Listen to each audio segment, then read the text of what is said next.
Shazzam! Episode 3.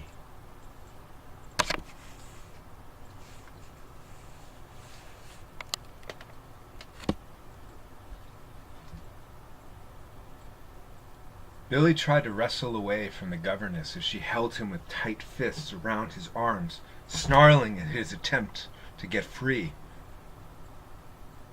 Billy pulled with all his strength. Finally, she broke him. She put him over her knee. She pulled his pants down. She placed her hand on his bottom and spanked him.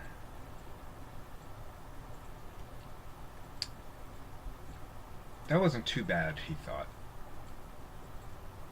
I will love this woman, and she will care for me. At least I will be protected.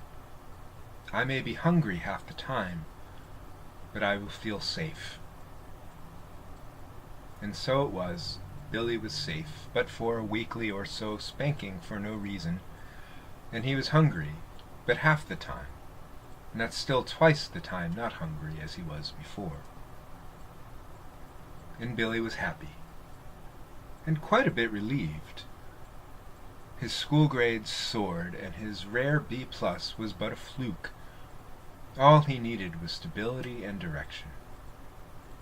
One day, his red shoes broke a lace as he was putting them on. He felt terrified and tried to hide the lace. But as he was running to catch the bus, as he was never late, his shoe flipped off, and instead of continuing on toward the bus without a shoe, as he knew he should have done, he failed that moral test, as he felt it to be. And he reclaimed his shoe 10 yards back. He walked slowly back to it, admitting his defeat. As he bent to retrieve it, there before him stood the spirit only he could see.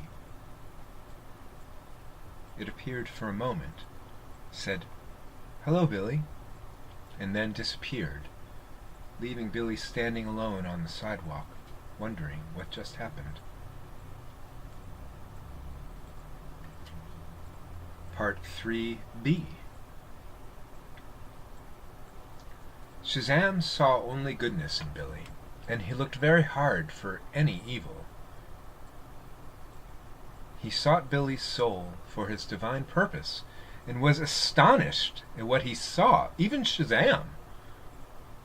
He also listened to Billy's thoughts about his future, and could not understand where he ever got the ideas that were inside of his head about being a lawyer or a computer programmer when he grows up. What kid thinks about being a computer programmer? Billy's thoughts seemed out of harmony with the superhero Shazzam beheld before him. "Billy, can I talk to you?" Shazzam appeared again, and then as quickly disappeared. Billy was getting nervous. He was certain he was being punished by God for missing the bus.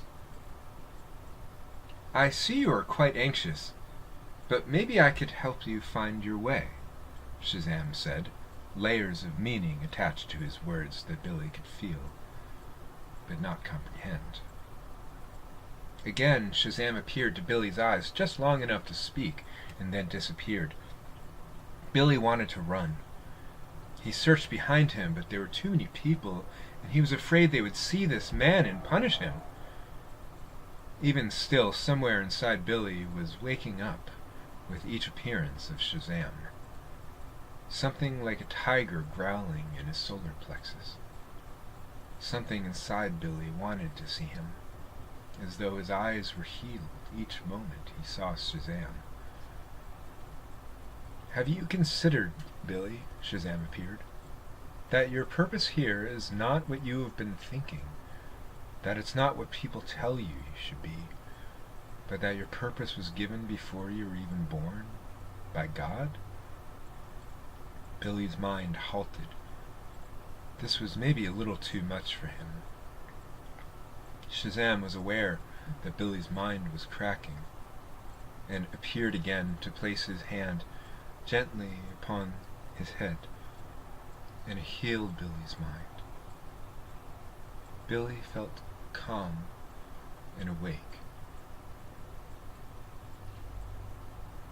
Billy, you are who you are already. You are who you already are. Remember, Shazzam appeared and disappeared. Billy collected his shoes and ran to the subway with his right heel slapping on the sole of his foot. He ran to the turnstile and hopped over before the man in the booth could see. The train rolled in, hissing and shrieking on the rails, its dirty headlamp beaming forward into his eyes. Billy looked behind him and was relieved to see no one coming after him. He felt ashamed for stealing and shook with anger at himself, his stupidity. The doors opened near the back of the train and he stepped to the back of the car. The train rocked to and fro.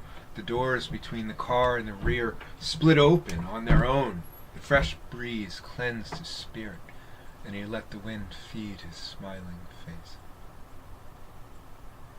A man noticed Billy, his shoes, his dirty face, and offered Billy a piece of fruit. Billy sought the kindness in the man's heart with his own, a hunger beyond all hunger, seeking it. "Thank you, mister," his face shining, eyes tearing at this small act of generosity. The stranger tousled Billy's hair. "Good luck, kid." Billy sniffed. "Thank, sir." His voice trailed off. The stranger walked away, his wool trench coat waving like a flag, his hat crooked on his head. Billy watched him go, then turned back to the preeminent thought of his existence. Future.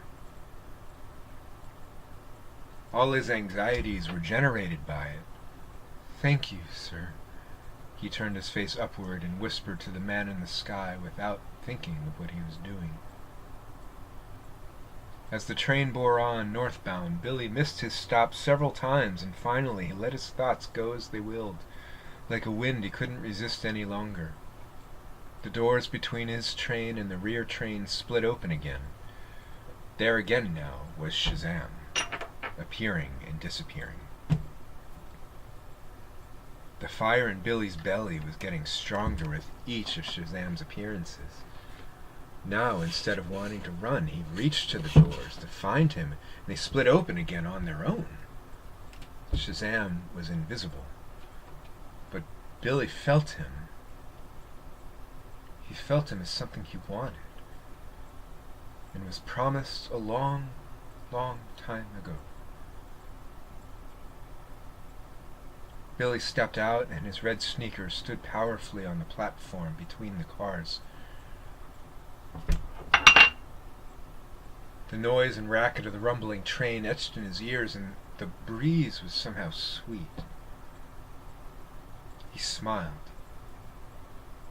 And there appeared and then disappeared Shazzam, so close to Billy.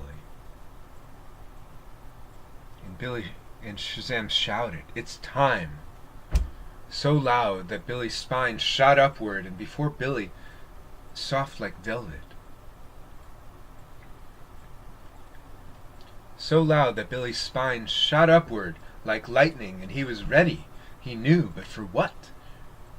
And Shazzam at last appeared before Billy, soft like velvet, his head cocked like a rooster, eyes like diamonds, a genie or an archangel, a superhuman man. Shazzam!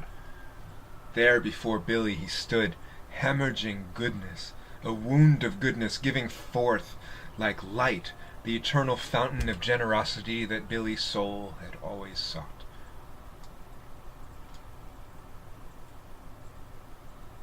That was episode 3.